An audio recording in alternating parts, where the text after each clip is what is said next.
আমাদের গরু এই পাহাড়ি জঙ্গলেই ছেড়ে দেওয়া থাকে, লতা পাতা খায়। এমনকি আমাদের এলাকায় মনে করেন গরিব এলাকায় অন্য কোনো কাজ বাজ নাই, আমরা এই যে গরুর উপরে নির্ভরশীল।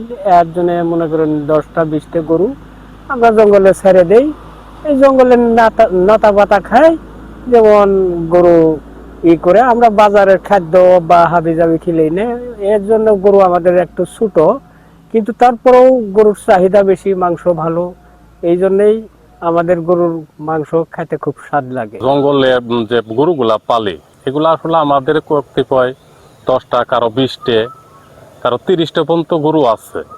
এলে আমরা আসলে ওই পাহাড়ি ছেড়ে দিয়ে মনে করেন যে পালি। আবার বছর শেষে আমাদের ওই যে গাভী থেকে যে দামড়াগুলা হয়, এই দামড়াগুলা আমরা কুরবানি দিয়ে বিক্রি করি।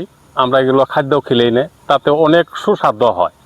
Lily premium gold soap 24 carat gold ও মাল্টিভিটামিন সমৃদ্ধ, যা ডার্ক স্পট দূর করে বাড়িয়ে তোলে স্কিনের দীপ্তিময় উজ্জ্বলতা।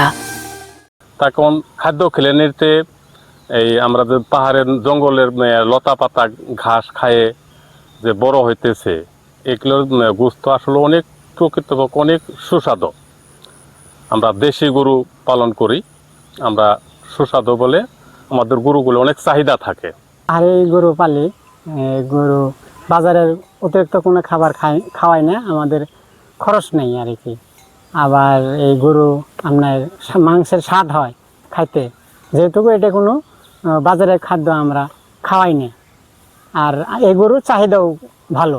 আমাদের গরুগুলি বনের যে ঘাস লতা পাতা এই দিয়ে খায় আমরা রাখি, কিন্তু আমাদের এই গরুগুলো বিক্রির সময় দেখা গেছে কাস্টমারে চাহিদা করে কিনে এই গরুগুলি গোস্তের স্বাদ বেশি। শেরপুর সীমান্তবর্তী জেলা হওয়ায় এখন 3টি উপজেলা শ্রীবুদ্ধি, ঝিনাইগাতি এবং নালিতাবাড়িতে পাহাড়ি এলাকায় আমাদের খামারিরা তারা একরকম উন্মুক্তভাবে না বেঁধে তাদের গরুগুলি লালন পালন করে থাকে।